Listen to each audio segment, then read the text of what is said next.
Boa noite, nós estamos começando mais um programa Direito.com. Eu agradeço mais uma vez a sua participação. Meu nome é William Lago e eu estou aqui para falar para você hoje sobre um tema importantíssimo para o nosso país, que é o tema da educação. E eu trago aqui um ilustre convidado, que é o Cassiano Tirapani, que é um especialista na área de educação, que vai ter muito a acrescentar para nós nessa área e para poder fazer uma discussão aqui muito enriquecedora para você que está nos assistindo.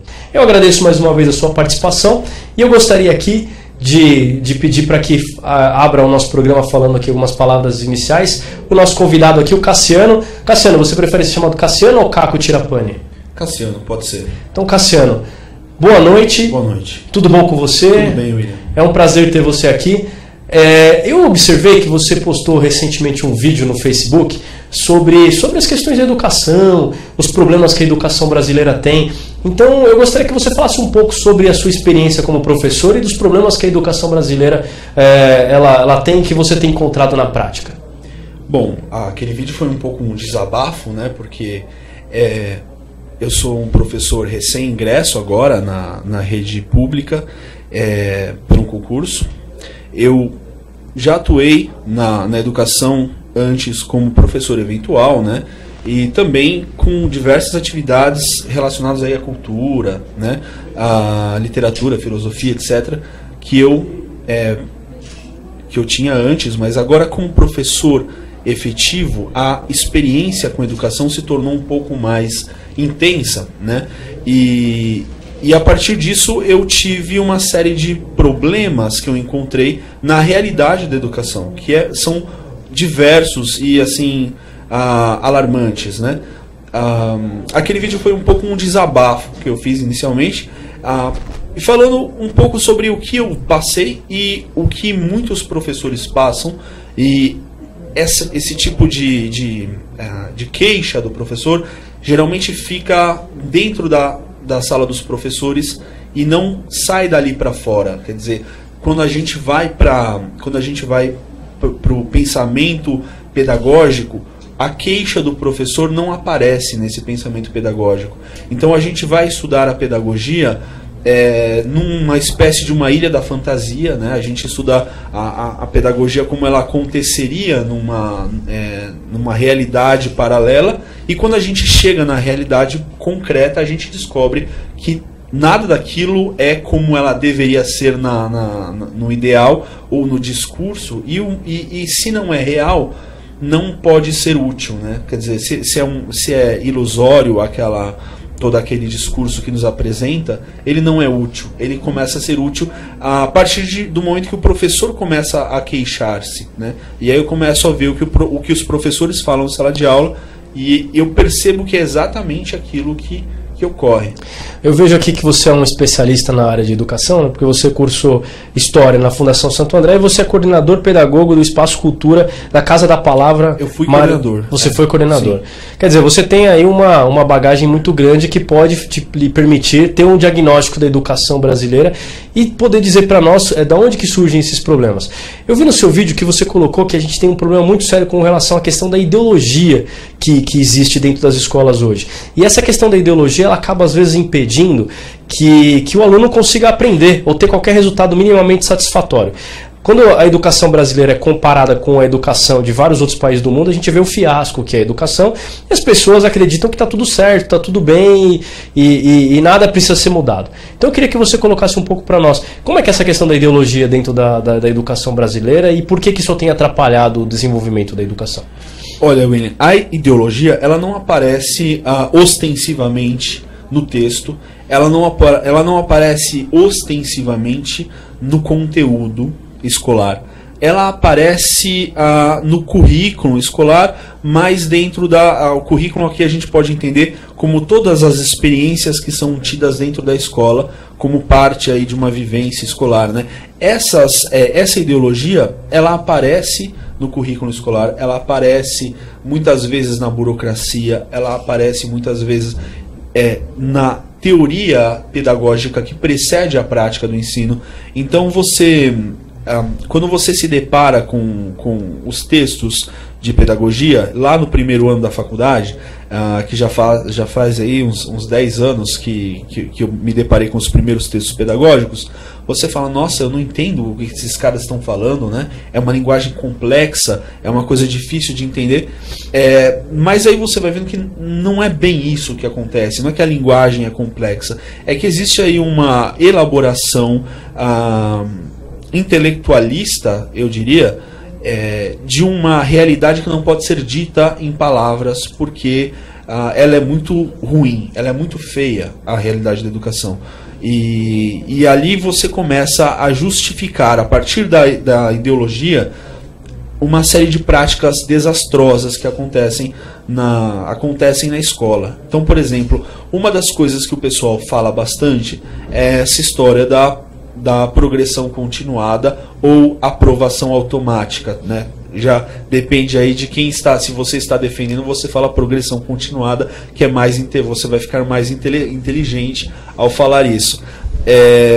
Mas a progressão continuada, ela na verdade ela é ao mesmo tempo uma justificativa intelectual, ela é ao mesmo tempo uma justificativa pedagógica, ideológica, e ao mesmo tempo ela é uma conveniência do Estado. Então o Estado, para ele é conveniente aprovar as crianças aí em massa, né, e jogar uma massa de analfabetos funcionais na sociedade, e que na verdade eu acredito, e essa é a minha queixa maior, que eles não apenas não aprenderam, como eles desaprenderam.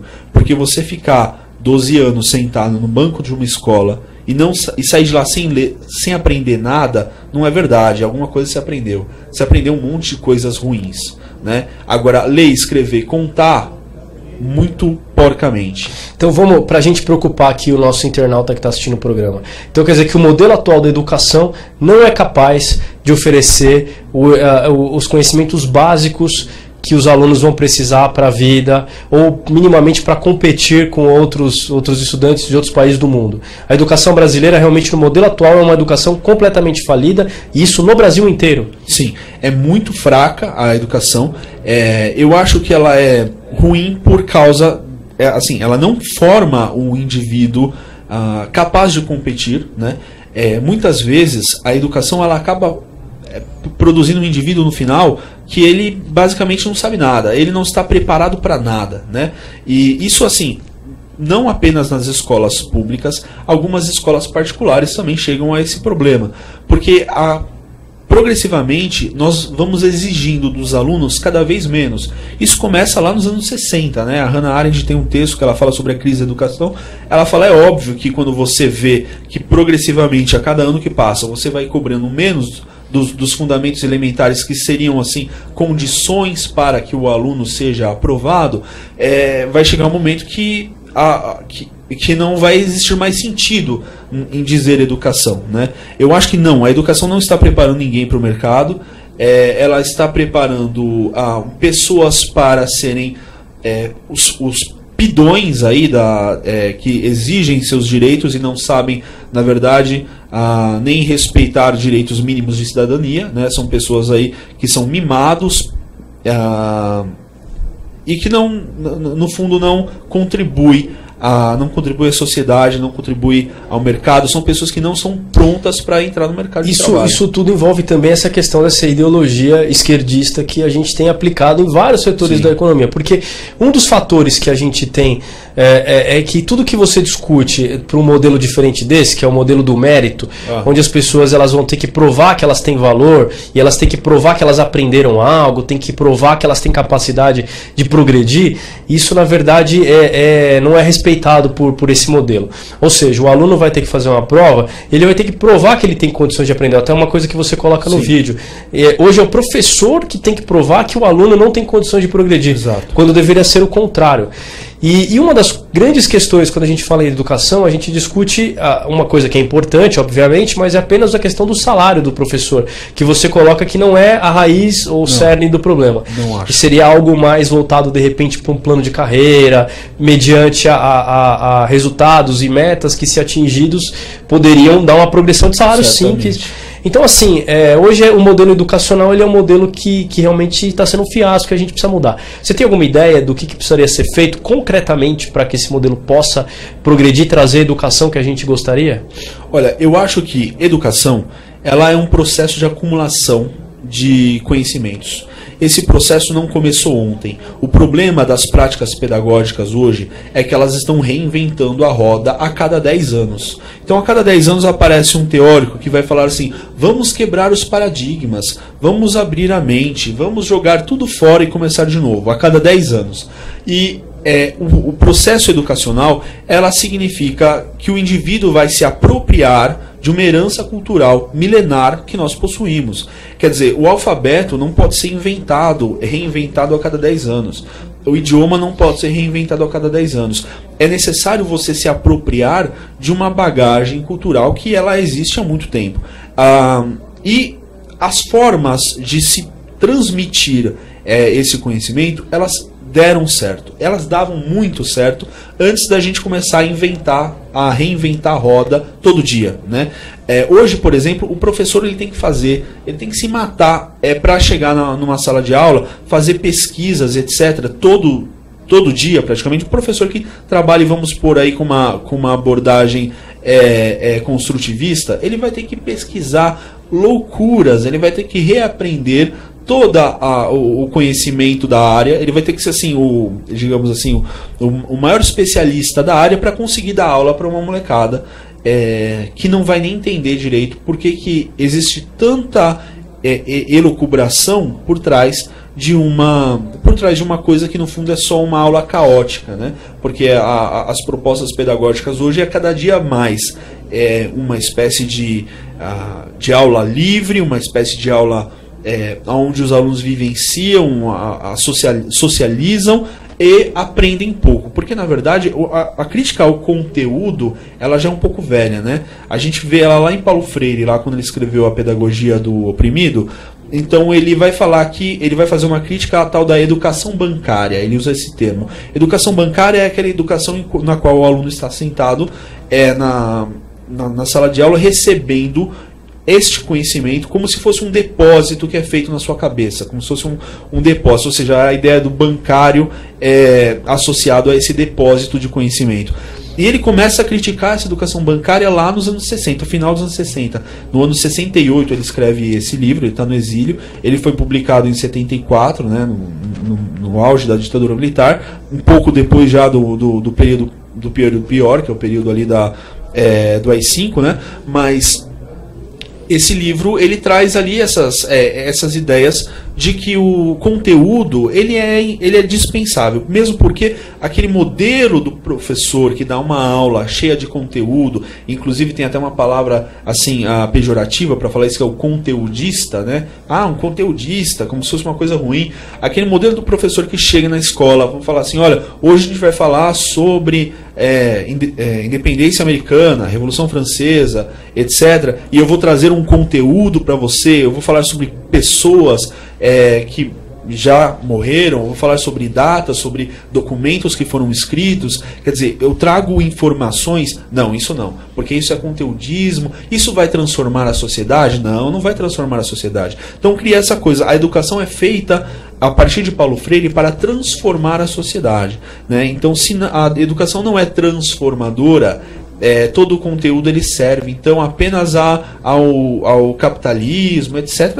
Aquele papo de esquerda que a gente está cansado de saber, e que no final das contas acaba sucateando o ensino. Então você tem uma justificativa ideológica muito bonita, muito bem trabalhada, muito intelectualizada para ter um comodismo por parte do Estado, e isso cria, na verdade, uma burocracia absurda também, porque para você justificar que o aluno está passando de ano ali, você tem que fazer das tripas coração para você provar que o aluno não consegue passar de ano. Fala, olha, esse aluno não consegue, não dá.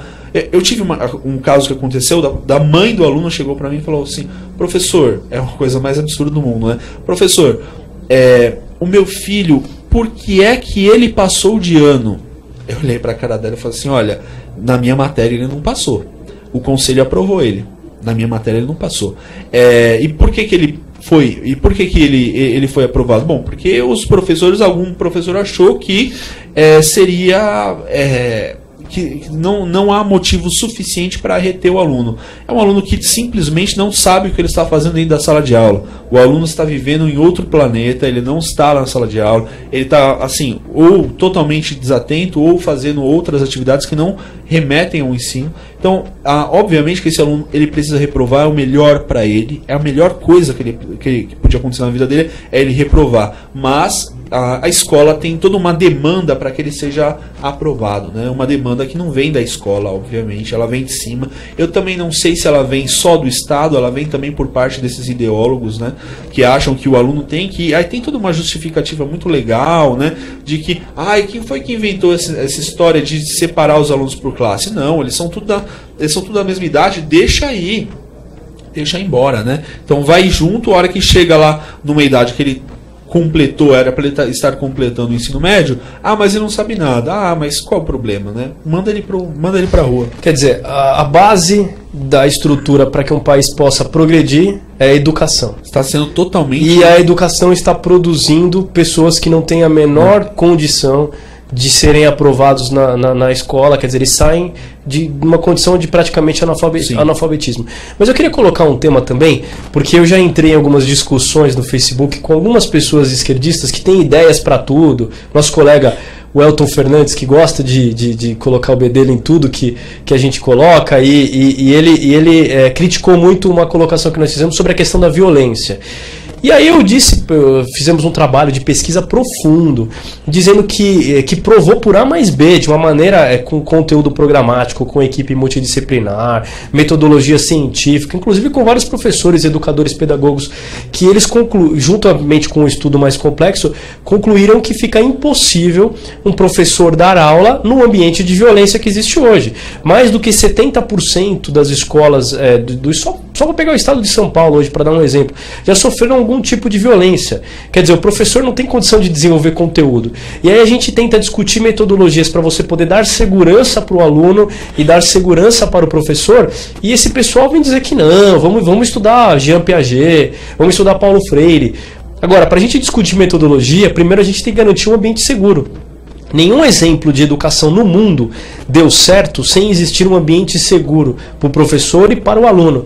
Então é um ponto que eu gostaria que você abordasse. Existe mesmo essa violência e você acredita que essas propostas que foram apresentadas de colocar câmeras nas escolas, ter um agente escolar que vai garantir a proteção dos alunos e do professor, com uma análise externa das imagens, para poder garantir uma rápida atuação da polícia em caso de um crime sendo praticado dentro da escola, isso poderia resolver esse problema da violência? E se não resolver o problema da violência, tem como aplicar qualquer tipo de conteúdo? Bom, essa questão da segurança pública é o seguinte: não é possível que uma escola, não é possível que o Estado forneça qualquer serviço, principalmente a educação, e especialmente a educação, porque a educação é um processo, é um fenômeno que ela só pode ocorrer cumprido determinados padrões de civilidade e que são mínimos para que você possa ter um professor, um aluno numa sala de aula dentro de uma busca pelo conhecimento, né?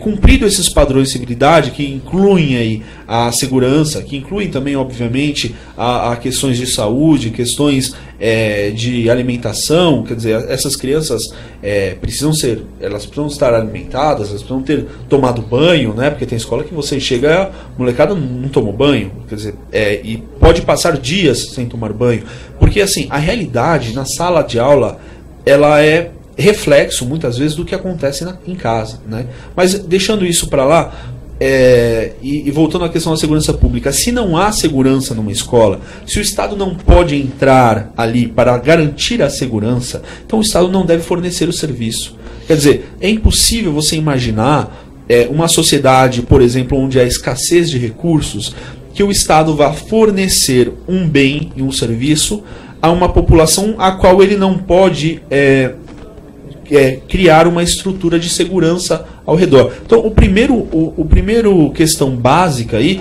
é estabelecer uma condição de segurança para o professor e para o aluno. Tem lugares, assim, que o aluno ele chega ele entra na escola armado. Tem lugares que o aluno entra na escola armado. Isso é comum ou é um negócio... Não, olha, não é comum, por exemplo, nos centros urbanos aqui, mas há escolas aqui no ABC onde um aluno chega, ele deixa a arma, fala, professor, ó, a arma aqui tá em cima da mesa, hoje eu tô de boa. Quer dizer, tem dia que ele pode não deixar a arma em cima da mesa, ele deixa a arma com ele, e a maior parte das pessoas sabem que isso acontece. Às vezes a direção da escola sabe. Eu já tive escola que eu falei, olha, o aluno está com uma faca na mochila. Professor, você tem que ver a realidade social do aluno. E aí vem um papo todo, né, babaca, para falar a verdade, né, que a gente sabe, falar, meu amigo, você não me engana, isso aí, esse esquerdismo de quinta categoria, não, pra cima de mim, você não vai me enganar. Vocês estão simplesmente justificando a permissividade, porque a gente já está num momento de permissividade. Não é mais dizer assim, mera incompetência das pessoas, dos agentes do Estado, né? Eu não vou jogar a culpa aqui, como fazem os professores, jogar a culpa num administrador lá no governador ou no secretário. Não. Existe um comodismo dos agentes do Estado em geral, tá? E existe essa ideologia que dá uma força legal para quem quer não fazer nada. Então, por exemplo, eu posso entrar em sala de aula todo respaldado por textos, estudos e teorias para chegar na sala de aula e não dar aula da minha matéria, falar só sobre... Se eu quiser falar, claro, eu posso dar uma atividade, uma dinâmica, uma vivência, né? E simplesmente nem dar aula. Acontece muito em faculdade isso, o professor também não sabe, o professor da faculdade muitas vezes não está preparado, então ele vai dar uma aula em que ele junta a sala em vários grupos e ele fala assim, olha, vocês vão fazer um seminário, cada um tem um tema, e o professor não dá aula, ele passou o ano inteiro dando seminário. Então chega no final do ano, todo mundo deu aula para o professor, menos o professor está lá aprendendo, né? Isso acontece demais, e assim, o brasileiro ele tem uma capacidade espantosa de simular conteúdo, ele simula, ele faz a cara de conteúdo. Então assim, ele finge que ele sabe mais do que ele sabe, ele dissimula diversas coisas. Então muitas vezes um cara está lá dando aula assim, respaldado por uma série de teorias ideológicas que no fundo só justifica a incompetência e a incapacidade desse professor dar uma aula. Isso aqui não é uma crítica aos professores, principalmente os professores de escola, ensino fundamental, que eu penso assim, por mais despreparado que esse professor seja, este professor, por mais despreparado que ele seja, ainda ele é um professor, ele ainda é uma pessoa que sabe mais do que o aluno. Então, obviamente que o aluno tem o que aprender com o professor. Mesmo que o professor cometa erros de português, que eu conheço professores que cometem erros grosseiros de português, mesmo assim, eles têm muita coisa que aprender com o professor, não é?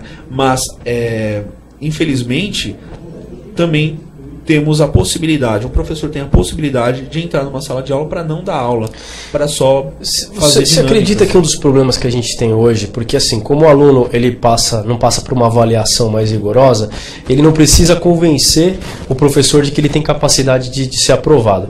Então, e a sociedade, eu já li alguns livros sobre isso,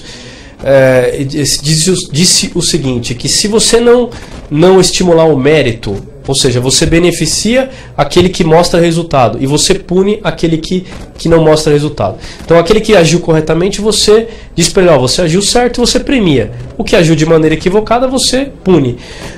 Quando você tira esse fator, e é um dos fatores que o socialismo ele acaba tentando eliminar, que é o mérito do sucesso e a punição pelo fracasso. Você tira qualquer razão de progredir, da própria essência do ser humano, porque o ser humano ele é movido por interesses, por objetivos, por vontade de crescer. E se você tira isso, ele não tem mais por que aprender. Muitas vezes, você acha que isso tem algum fundamento científico? Funcionaria para a educação ou não tem absolutamente nada a ver?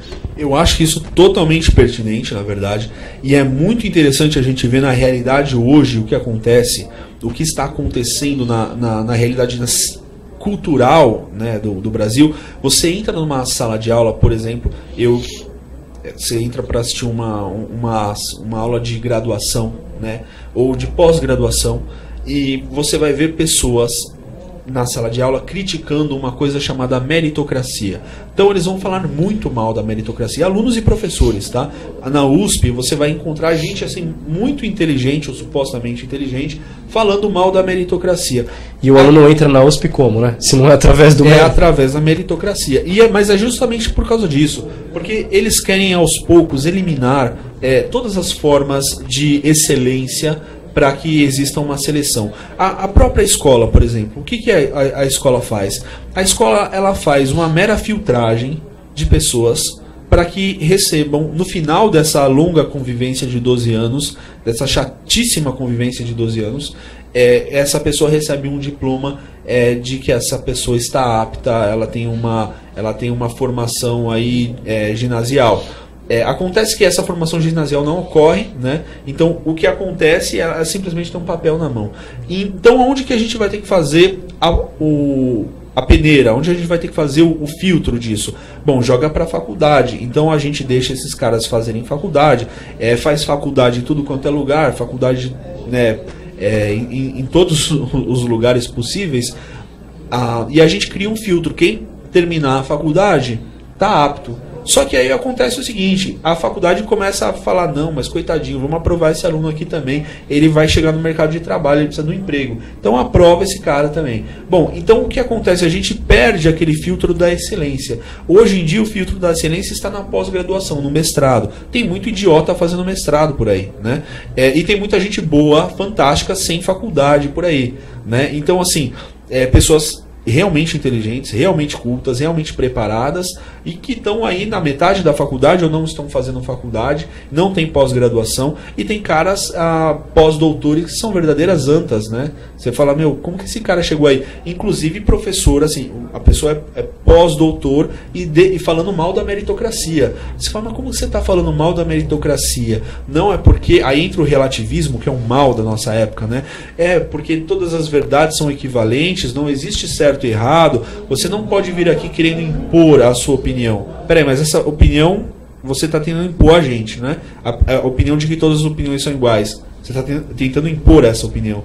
E no final das contas, se o relativismo for levado a sério, eu posso tirar um professor doutor da universidade e colocar lá no lugar um plantador de batatas, um índio ou qualquer outra pessoa, porque eles também têm conhecimentos. São vários conhecimentos. É aquilo que o Paulo Freire fala, né? Ele fala assim, olha, não existe saber mais e saber menos. Existem saberes diferentes. É um discursinho bonito que o Paulo Freire faz, né? Então, se tem saberes diferentes, eu pego uma pessoa com um saber diferente, um plantador de batata, que é uma pessoa digna, obviamente, e eu coloco ele para lecionar na universidade na USP, né? Faz sentido? Não faz sentido. Ô Cassiano, o papo tá muito bom aqui, mas eu vou precisar chamar o comercial.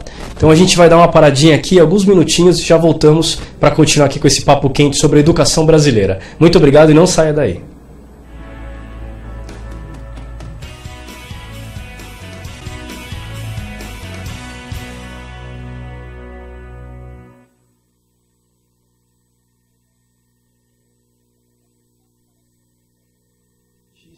Futuro do nosso país, que é o tema da educação.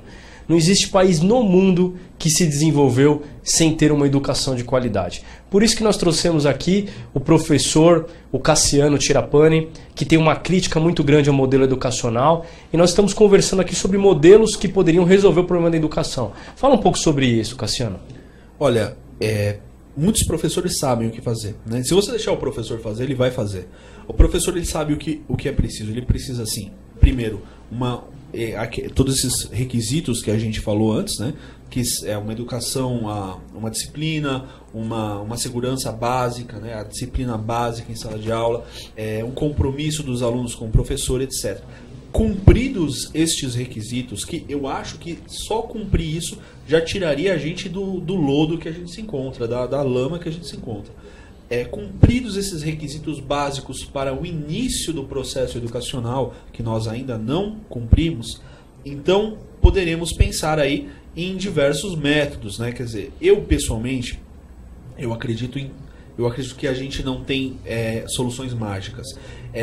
Não acho que seja prudente estabelecer um método único e colocar esse método como sendo obrigatório no Estado. né? Então, por exemplo, acho interessante que os parâmetros curriculares nacionais que vêm, por exemplo, para as minhas aulas, não estabeleçam exatamente, taxativamente, o que eu devo falar em sala de aula. Acho interessante, isso é uma coisa que o Estado deve ter aí, receber o mérito sobre isso. Não é bom que a gente crie uma forma taxativa de como a educação deve proceder.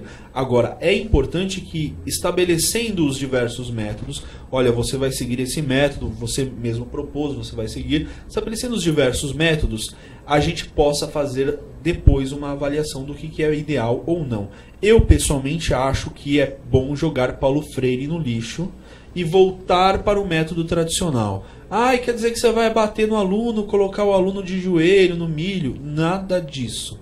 Não delira. Você vai ensinar o aluno pelo método tradicional. Primeiro, existem requisitos básicos para que o aluno aprenda. Se você for usar uma abordagem aí, construtivista, eles esperam que um aluno de 5 anos vá conseguir construir sozinho o conhecimento de 5.000 anos de civilização. Ele não vai inventar um novo alfabeto, como eu falei aqui no início do programa. Ele não vai inventar um sistema numérico, tá? E se ele inventar, pode não ser de 10 números, ele pode ser de 11, de 12, de 14, vai ser um inferno, né? Quer dizer, é ótimo que exista ali existe aí um conteúdo específico que deve ser aprendido, né? Eu sou assim, não propondo, obviamente, que se volte às raízes mais elementares, mas é óbvio que a gente tem que olhar para o passado para entender o que a gente vai fazer, né? Então, você vai olhar lá atrás, você vai olhar para Atenas, você vai olhar para Aristóteles, você vai olhar para São Tomás de Aquino, você vai olhar para a Idade Média, você vai olhar para João Comênus, né? Que foi um dos primeiros aí, precursores da educação nova, que já os educadores mais tradicionais já criticam esse cara, apesar de que os educadores mais progressistas acham que esse cara é um absurdo de ultrapassado. E aí, veja só, essa discussão que tem que começar a ser feita na universidade.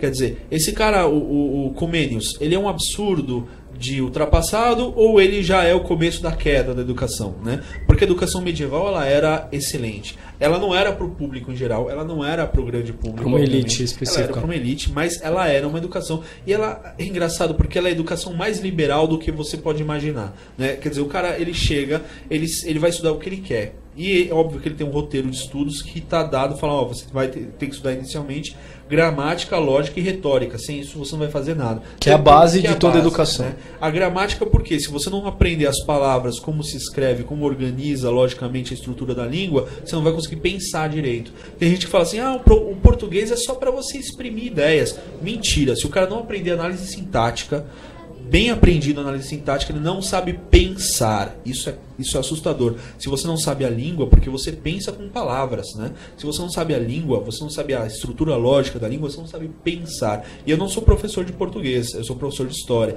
E eu acho que os professores de português têm que saber isso e começar a defender a análise sintática. Sem dúvida. Porque tem lugar que o cara fala assim, não, mas a análise sintática não transforma a sociedade.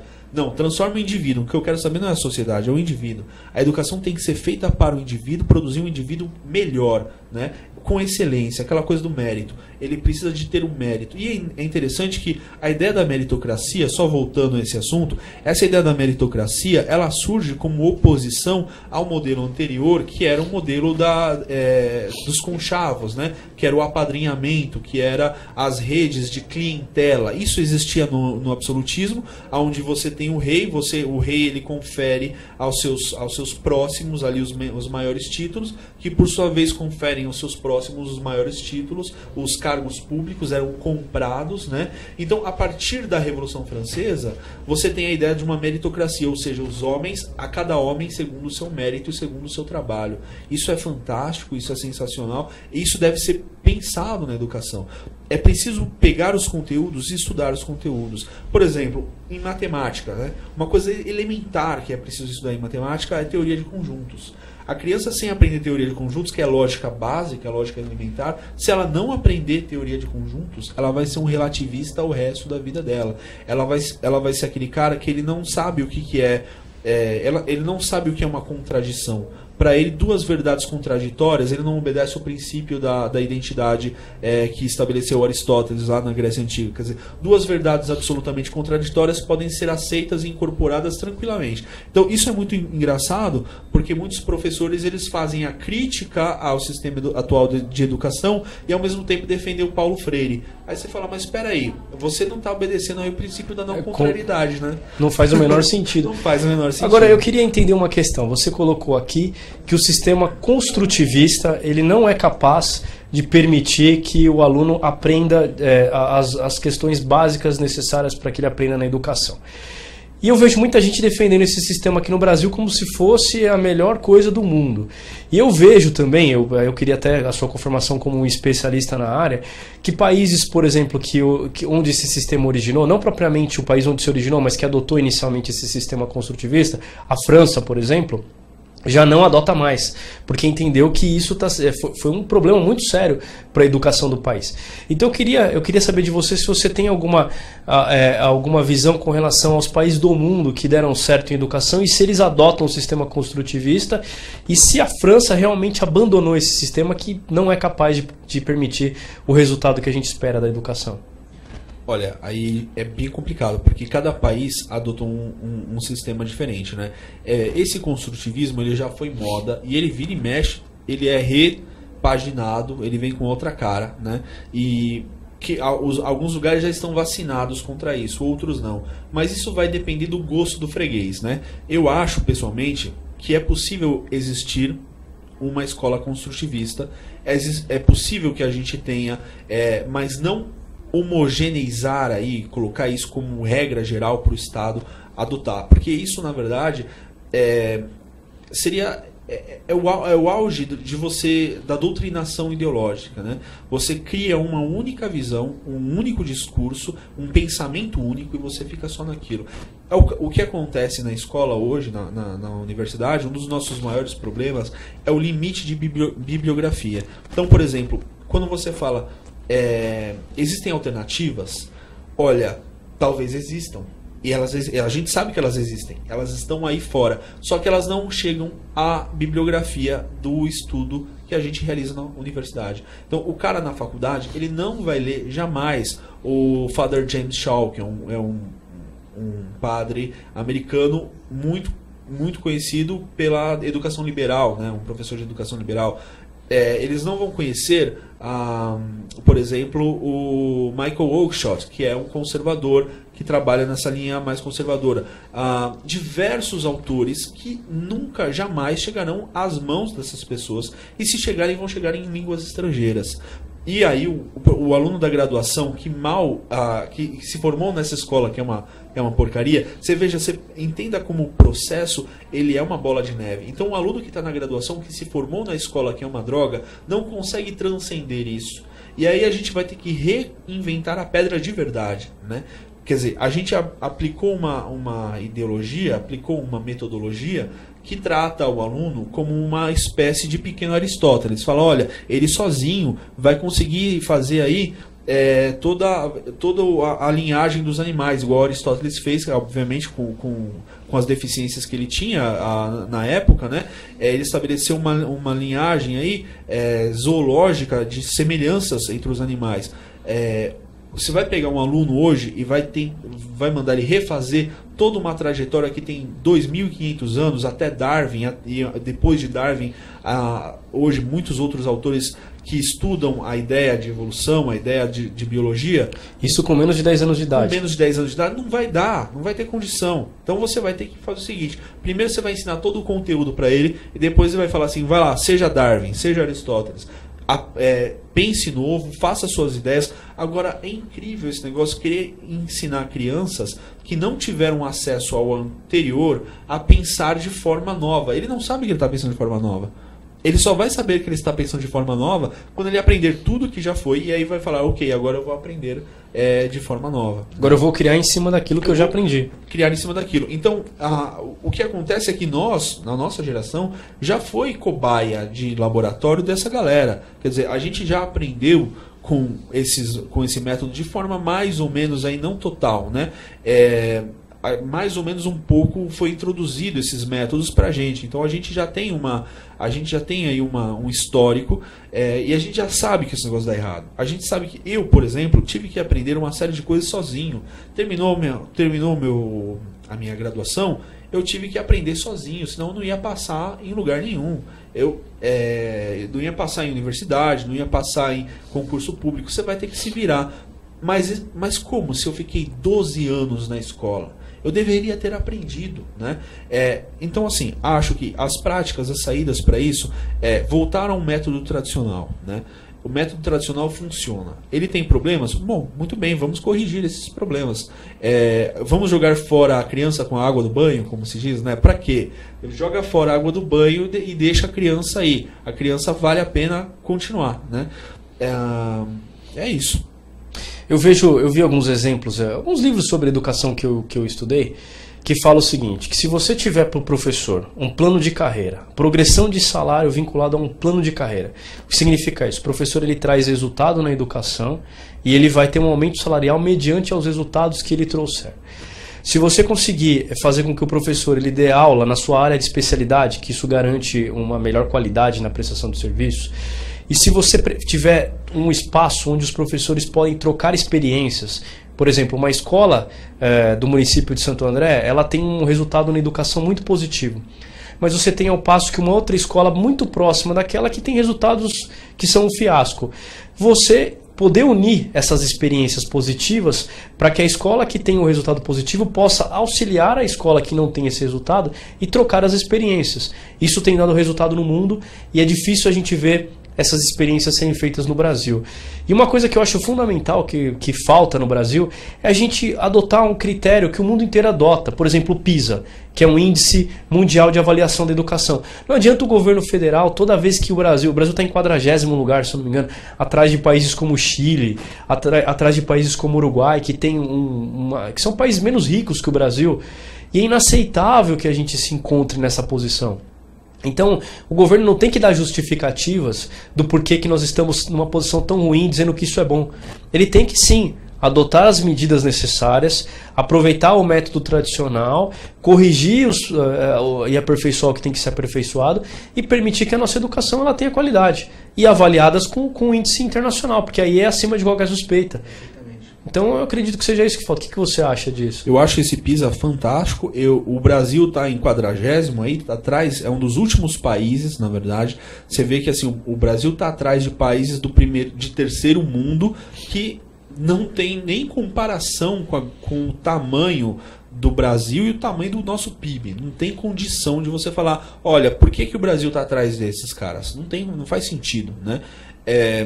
E, obviamente, que para mim, o sentido disso aí é uma denúncia clara de que há ideologia demais no ensino. Há ideologia demais na formação dos professores. E os professores entupidos desse negócio, eles não conseguem mais se desintoxicar. Porque depois que você passou 20 anos fazendo um erro, você vai justificar o erro o resto da sua vida. Então, assim, critérios internacionais é excelente, porque você não tem aí como você dizer, falsificar resultados, porque no Brasil isso acontece muito, né? O cara, inclusive a ideia por trás de tudo isso é o seguinte, olha, o aluno, ele aprendeu os conteúdos XYZ, mas ele não conseguiu atingir aí uma nota satisfatória no exame. Aonde está o problema? No exame.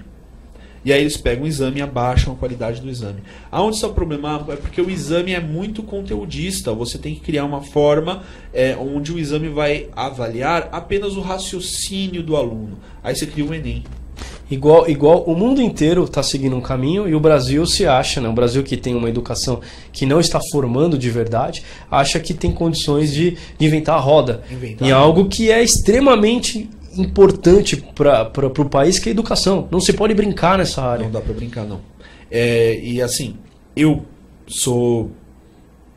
posso dizer para você que assim, eu não sou um grande estudioso do assunto. Existem caras muito mais importantes do que eu que estão dizendo isso.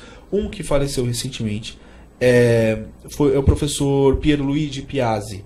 O professor Pier, como era conhecido aqui na região, ele foi assim, ele ele tem mais tempo de escola do que eu e você junto tem de vida, né? Então você vê, o cara, nem tanto, a gente é um pouquinho mais velho, mas o cara tem 50 anos de magistério, não é brincadeira. O cara falava, joguem Paulo Freire no lixo, porque o Paulo Freire está acabando com a educação. Faleceu recentemente, acho que esse cara deve ser lembrado, esse cara é um ícone dessa luta que está aparecendo agora, não só comigo, mas com outras pessoas. Somos aqui eu gosto de pensar numa frase de um medieval, que ele dizia que nós somos anões nos ombros de gigantes, né? Quem falou isso foi Bernardo de Chartres. Ele dizia, nós somos anões nos ombros de gigantes. Quer dizer, eu não sou nada, eu sou só um cara que estou lá no alto vendo as coisas, porque eu tenho uma série de pessoas antes, de filósofos, que me deram essa possibilidade de enxergar o que eu estou enxergando. Não pelo meu mérito, pela acuidade da minha visão, mas pela estatura do gigante do qual eu estou em cima, né? Ô Cassiano, o papo tá magnífico, a gente poderia fazer um novo programa sobre isso, mas nós estamos aqui chegando nos minutos finais do programa de hoje, e eu gostaria que você deixasse as suas considerações finais, a mensagem para o nosso público que está assistindo, para que eles possam extrair uma síntese daquilo que nós discutimos aqui. Então está aqui o espaço para você poder deixar a sua mensagem. Olha, eu agradeço muito o convite, gostei muito de estar aqui. Se quiser fazer um novo convite, também estou à disposição. O meu recado é o seguinte, principalmente aos professores: vamos entender o que está acontecendo hoje na escola, prestem atenção no que está acontecendo. Existe uma progressiva tentativa de fazer com que os professores tornem-se meros agentes ideológicos de um partido, de um sistema totalitário que já não dá mais, ninguém aguenta mais, tá? Está dando sinais nas ruas de que ninguém aguenta mais isso. Então, o meu recado é, vamos acordar, professores, e vamos ver aí que nosso papel é educar essa molecada da forma como nós acreditamos que deve ser feita. O ensino tradicional, aquela forma de você dar a nota do aluno, de você dizer por que ele está capacitado ou não para ser aprovado. Então, fica isso. E para os pais também, fiquem de olho nessa molecada. Eu quero agradecer a você que assistiu o programa Direito.com, quero agradecer, Cassiano, pela sua participação, principalmente a você que nos assistiu e entendeu que tem um problema muito grave, que é a nossa educação. Eu sou um defensor gigantesco dessa questão da educação, porque eu tenho certeza absoluta que sem a educação o nosso país não tem como prosperar. Quero mandar um abraço para você que está nos assistindo, em especial para minha esposa que está na casa, Viviane, um beijo para você. E espero que você esteja conosco na próxima semana no programa Direito.com, às 20 horas no UpTV. Muito obrigado e fique com Deus.